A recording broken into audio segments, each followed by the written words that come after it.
કરી વડોદરાની 3 લાખ સ્વદેશી દીવડા કાશી લઈ જવાશે। સામાજિક સંસ્થા દીવડા લઈને કાશી જશે। વારાણસીના ઘાટ પર ગાયના છાણના દીવડા ઝગમગશે।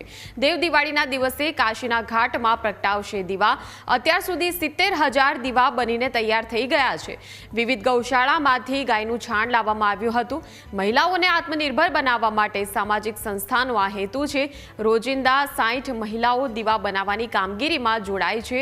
પ્રધાનમંત્રી નરેન્દ્ર મોદીની સ્વદેશી નીતિને લઈને આ સમગ્ર આયોજન કરાયું છે।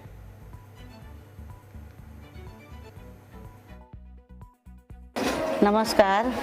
DCF संस्था तथा रेवा फाउंडेशन द्वारा अमने बहनों ने जे आ छाणमांथी दीवा बनाववानुं काम आप्युं छे एना लीधे अमारा घरमां पण घणुं आवक थई, बहनों ने काम मळ्युं अने छाणमांथी आ दीवड़ा बन्या दीवा बनावे छे एना लीधे वातावरण पण शुद्ध बनशे अने अमने बधाने रोजगारी मळी ते बदल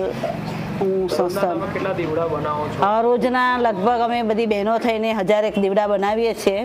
अमे बेरोजगारी हता, आनेथी अमने घरमां मदद सहायता मळे छे अने एनेथी अमारा नरेंद्र मोदी साहेबथी अमारा घरमां भरण पोषण थाय छे एम मतलब ने काम अमे करी सके एवुं छे। गायना छाणना दीवा बनाववामां आवे छे अने ए दीवा बहनों द्वारा बनाववामां आवे छे અને એ દીવા કાશીમાં દેવ દિવાળીના દિવસે પ્રગટાવવાના છે। ત્યાં કાશીમાં દેવ દિવાળીનું બહુ મોટું મહત્ત્વ છે। જે દિવસે દેવો ત્યાં કાશી ગંગાજીમાં સ્નાન કરવા માટે આવે છે। અને બીજું અમારે એવું છે કે આપણા પ્રધાનમંત્રી શ્રી નરેન્દ્રભાઈ મોદીજીનું એક સપનું છે કે હર ઘર સ્વદેશી આત્મનિર્ભર ભારત અને સશક્ત મહિલા, જેથી આમાં ત્રણેય વસ્તુ આવી